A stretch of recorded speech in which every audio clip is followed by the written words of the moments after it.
Bonjour à tous, dans cette vidéo on va voir la suite, donc la troisième vidéo sur polynôme d'un endomorphisme. Cette fois-ci on va parler de polynôme annulateur. Alors comme je l'ai dit dans les deux dernières vidéos, le morphisme d'algèbre qu'on avait posé, c'est la base pour le reste. Donc on prend un endomorphisme f de E et on considère le morphisme d'algèbre phi indice f qui va de k de x dans L de E, qui a P un polynôme associe un endomorphisme, P de f. Donc c'est pour ça qu'on appelle polynôme d'un endomorphisme.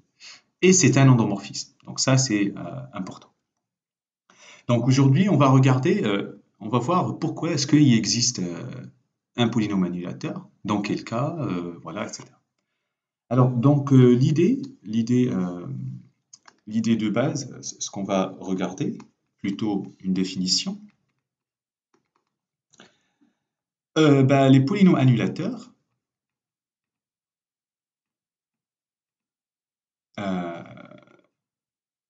de f sont ceux pour lesquels l'endomorphisme P en f est nul. D'accord? Et qu'est-ce que ça veut dire que l'endomorphisme P en f, qui est juste là, est nul? Ça veut dire qu'on est en train de chercher des éléments qui sont dans le noyau de ce morphisme d'algèbre. Voilà. Il constitue donc ces polynômes annulateurs le noyau de phi f. Alors, indirectement, on peut se dire que, attention, si le morphisme, dans une situation, si ce morphisme est injectif, ça veut dire que le noyau réduit à l'endomorphisme au polynôme nul, pardon, et donc il n'y a pas de polynôme annulateur non nul. Quand est-ce que ce cas peut arriver? Si on est, par exemple, en dimension, si on n'est pas en dimension finie. Voilà. Premier cas, alors on va dire, pour justifier l'existence, premier cas, si E n'est pas de dimension finie,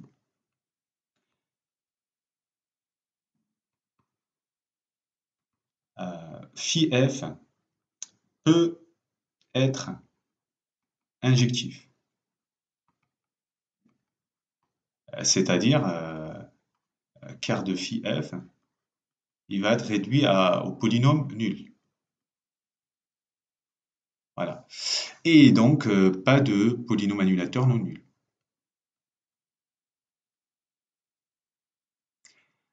Non nul. Alors, tant qu'on y est, alors l'exemple classique pour ça, c'est...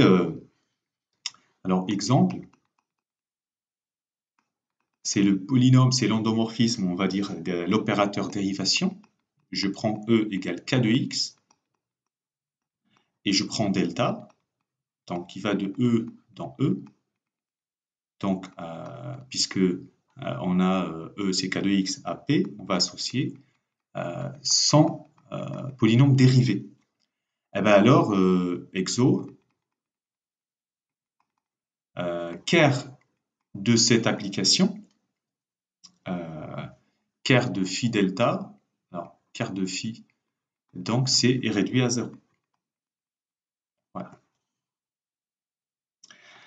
Alors maintenant, on va regarder le deuxième cas. Voilà, donc ça c'est le premier cas. Donc deuxième cas.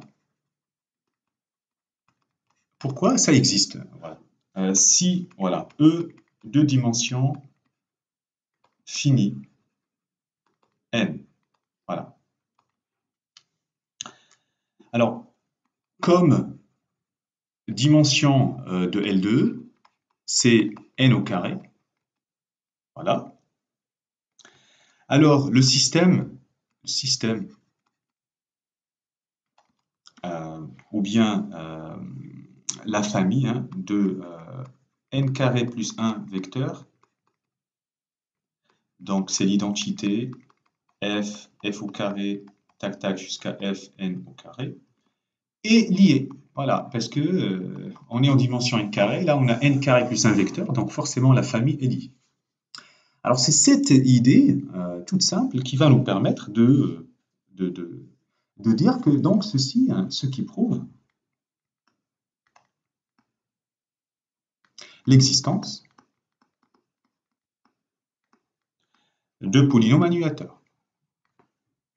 Voilà. Bien sûr, non nul ce qui nous intéresse, hein, pour f. Ainsi, donc, quart de phi f n'est pas réduit au polynôme nul, différent. Voilà. Donc, ceci permet de justifier le fait que le polynôme annulateur va exister donc en dimension finie, donc vous avez la famille, etc. Et donc, vous pouvez. Alors, l'idée par la suite, c'est essayer de regarder donc voilà ces polynômes annulateurs et s'intéresser à k de x et voir une propriété, on va dire, algébrique qui va permettre un petit peu de donner, on va plutôt s'intéresser aux idéaux de k de x, et comme il est l'idéal engendré, l'idéal des polynômes annulateurs est principal, donc il peut être engendré par un seul élément. Et donc cet élément, c'est ce qu'on va appeler le polynôme minimal, et on va voir tout ça. Voilà. Bon courage.